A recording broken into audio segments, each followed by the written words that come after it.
நேற்று பகல் 3:19 முதல் அடுத்த 3 மணி நேரத்திற்கு இந்த கார் குண்டுவெடிப்பை நிகழ்த்திய உமர் நபி என்ன செய்தார் என்ற புதிய தகவல் கிடைத்திருக்கிறது. விவரங்களோடு நிகழ்ச்சிய சிறப்பு செய்தியாளர் முகிலன் விவரம் என்ன? தேவா, அதாவது உமர் நபி ஓட்டி வந்த அந்த கார் சுமார் 8 மணி அளவில் டெல்லிக்குள் நுழைகிறது.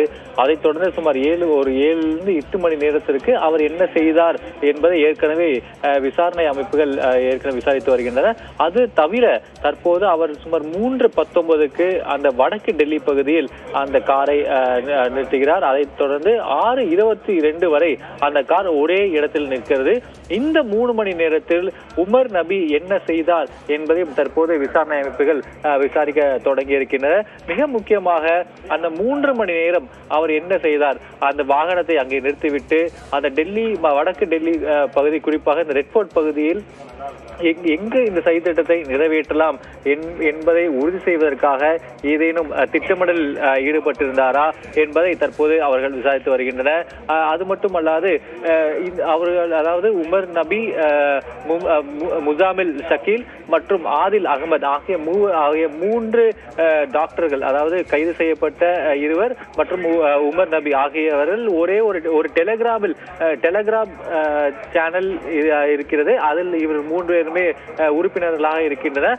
அந்த டெலிகிராம் சேனலில் இன்னும் யாரெல்லாம் இருக்கின்றனர், அதில் ஆக்டிவாக இருப்பவர்கள் யார் அல்லது இன்ஆக்டிவாக இருப்பவர்கள் யார் என்பதையும் அவர்கள் விசாரித்து வருகின்றனர். ஏனென்றால் அந்த டெலிகிராம் சாட் அதில் இருப்பவர்கள் அனைவருமே மருத்துவர்கள் என்று கூறப்படுகிறது. அதனால் இவர்கள் யார், இவர்கள் இந்த சம்பவத்திற்கு என்ன வகையில் இவர்கள் உதவினார்கள் என்பதையும் தற்போது அவர்கள் விசாரித்து வருகின்றனர். மிக முக்கியமாக இந்த குண்டு வெடிப்பு தொடர்பாகவே விசாரணையானது வேறொரு கோணத்திலும் விசாரிக்கப்படுகிறது. அதாவது இது ஒரு சக்தி வாய்ந்த குண்டு வெடிப்பாகவே பார்க்கப்படுகிறது. அப்படி இருக்கும் பட்சத்தில் எவ்வாறு, அதாவது ஒரு குண்டு வெடிப்பு ஏற்படும் பட்சத்தில் ஒரு பெரிய பள்ளம் ஏற்படும். ஆனால் இந்த நேற்று நடந்த இந்த டெல்லி குண்டு வெடிப்பில் அந்த மாதிரியான பள்ளம் எதுவுமே ஏற்படவில்லை. அது மட்டுமல்லாது இது போன்ற சக்தி வாய்ந்த குண்டு வெடிப்புகளை நிகழ்த்தும் போது ஆணி மற்றும் அந்த பாலிஸ் குண்டுகளை அந்த வெடிகுண்டுடன் அவர்கள் சேர்த்து விடுவார்கள். இதனால் இந்த பாதிப்பு என்பது பல மடங்கு இருக்கும். ஆனால் நேற்று நடந்த அந்த விபத்தில் இது போன்ற இந்த பிளண்ட் ஆப்ஜெக்ட்ஸ் என்று சொல்வார்கள், இந்த பாலிஸ் குண்டுகளோ அல்லது ஆணிகளோ எதுவும் இல்லை.